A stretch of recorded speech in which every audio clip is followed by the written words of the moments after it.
آپ نے اس طرح کی گفتگو کی ہے کہ میں حیران بھی ہوں اور فکر مند بھی۔ عظیم عیسیٰ کو پیغمبر بھی مانتے ہیں مگر اسلام پر بھی یقین ہے آپ کو، یعنی محمد کو بھی پیغمبر مانتے ہیں؟ درویش افندی مجھے سمجھائیے ایسا کیسے ممکن ہے؟ صرف وہی نہیں بلکہ جناب حق نے حضرت آدم علیہ السلام سے لے کر ان تک بہت سے نبی اور رسول مبعوث کیے۔ ہم اپنے ایمان کی بنیاد پر ان سب پر یقین رکھتے ہیں، لیکن حضرت محمد صلی اللہ علیہ وآلہ وسلم خاتم الانبیاء ہے اور ہم اس پر ایمان رکھتے ہیں۔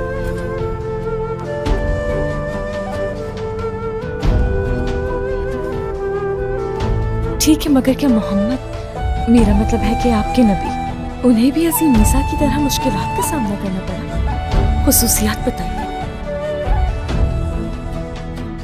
نبوت کے راستے پر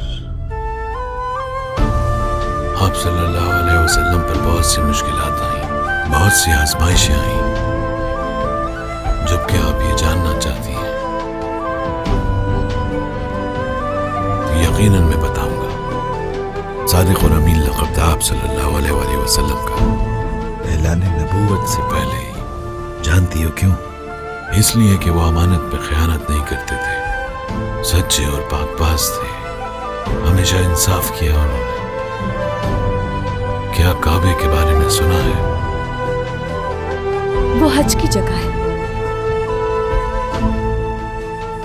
کعبے کی تعمیر کے بعد حجر اسود کی تنصیب کے مسئلے پر مکہ کے سرداروں میں اختلاف پیدا ہو گیا۔ ہر سردار کی خواہش تھی یہ اعزاز اسے نصیب ہو، تو ایک بزرگ نے تجویز پیش کی کہ جو شخص کل صبح سب سے پہلے حرم شریف میں داخل ہو اسے منصف مان لیا جائے۔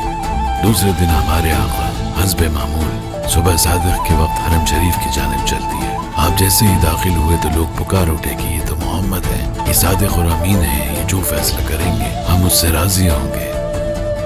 آپ نے ایک چادر منگوائی اور اس کو اپنے دستے مبارک سے اس کے بیچ میں حجر اسود کو رکھ دیا اور تمام سرداروں سے فرمایا کہ چادر کو چاروں کناروں سے پکڑ کر اٹھائیں۔